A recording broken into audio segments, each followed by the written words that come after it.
We're able to recognize those two sources. We view this as an area that requires some change in our program. This was another problem. Do you feel safe from lead was asked to all the students, and only about 64% said that they felt safe from lead. This was a pretty fundamental issue in our program, so we felt that it needed to be changed. After we were complete evaluating, we decided to take that information and go redesign for the rayon phase. These are the changes that we made based on the evaluation we just talked about. You can see them there. We created a movie that was we could post on YouTube that was easier to follow. We changed some of the soyed out questions as well as some of the survey questions. In 4 through 6, we removed some of the questions in Jeopardy and made some of them easier. Also, we removed open-ended surveys. Finally, we made all the surveys for both classes the same, so it's easier to collect that data. Additionally, we changed the question I referred to from do you feel safe from lead to do you know how to protect yourself from lead.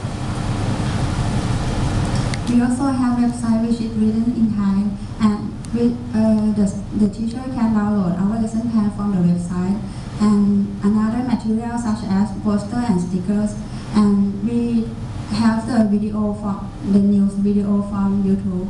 And we also have YouTube channel which teacher can see the example of our implementation so that teacher can visualize our program. And so after the redesign from the backlog school, we moved on and implement at Rayon School.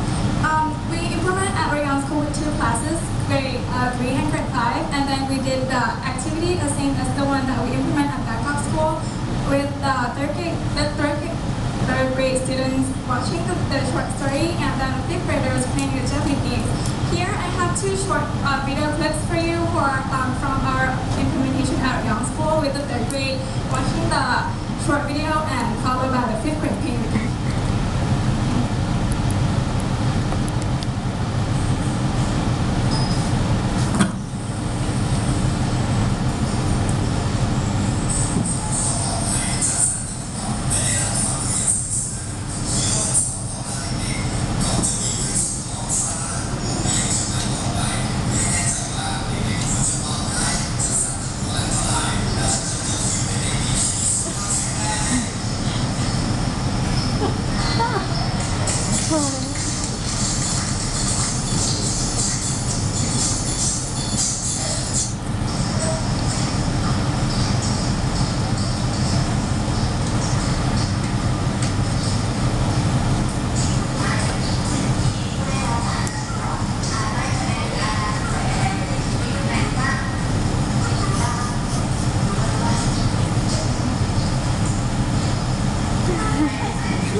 After implementation in RAM, we were ready to evaluate our results. So again, we looked at our own personal observations, and we noticed that in grade 3, they really did enjoy the short story and video. There were no problems in grade 3. And in grade 5, they also really enjoyed the Jeopardy game, but again, it went over time. After the class, we interviewed teacher again, and she gave some beneficial comments, and we would like to show you some of them. For the story, if there is a subtitle under the slide for them to follow along the storyline easily. And another one, I would like you to add the conclusion on the slide a little bit. That after the story, they can gather the information on their mind. Again, our third method of evaluation was through student surveys. This shows the grade 3 results from both sources of lead and prevention methods from lead. You can see that under 76% of students were able to answer or to recognize 3 sources and 3 prevention methods. Although that's a very high number of students, we felt that we still could edit it and make it stronger.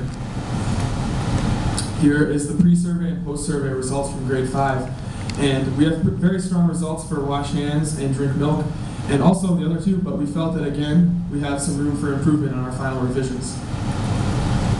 The question I referred to before, do you feel safe from lead? We had adjusted that to be, do you know how to protect yourself from lead? And once we made that adjustment, there was a great result. And 31 out of 31 students in Rayon said that they knew how to protect themselves from lead. So from the evaluation, it's time for us for the final revision of our program. The final revision includes the adding conclusion slides to both the third grade short story and the fifth grade presentation so that the kids can be reminded of the lead exposure summary.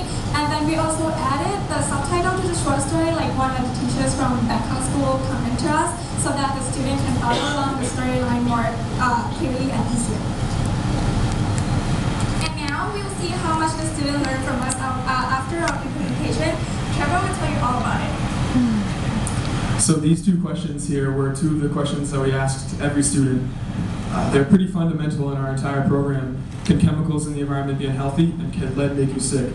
The blue is the pre-survey, red is the post-survey, and you can see that nearly 98% of students were able to answer yes to these two questions. This is the survey that we asked, that we showed the kids. Both question 3 and question 5 had 4 answers to them. Question 3 relates to the sources of lead, and question 5 relates to the prevention methods of lead. All 4 answers were correct. And so we labeled, if the students answered 1 or 2 of them, we labeled that as weak knowledge. And if they answered 3 or 4 of them, we labeled that as strong knowledge. So this shows lead source knowledge gained from the students. The left side is Bangkok and right is Rayon, and the light graphs are pre-survey, dark graphs are post-survey.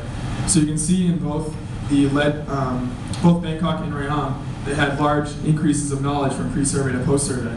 Another thing to note is that from post-survey to post-survey, from Bangkok to Rayon, there was also a gain in knowledge, signifying that we did a good job in our redesign in that program.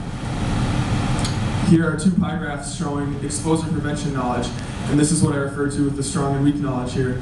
In the beginning in Bangkok, 14% of students had strong knowledge, and it ended with 54%. In Rayon, it went from 32 to 68%. Both good increases, as well as from post-survey to post-survey in Bangkok to Rayon, there was about a 15% gain in strong knowledge. This is our final graph, and it shows the number of students who had fun. 205 out of 206 students had fun, and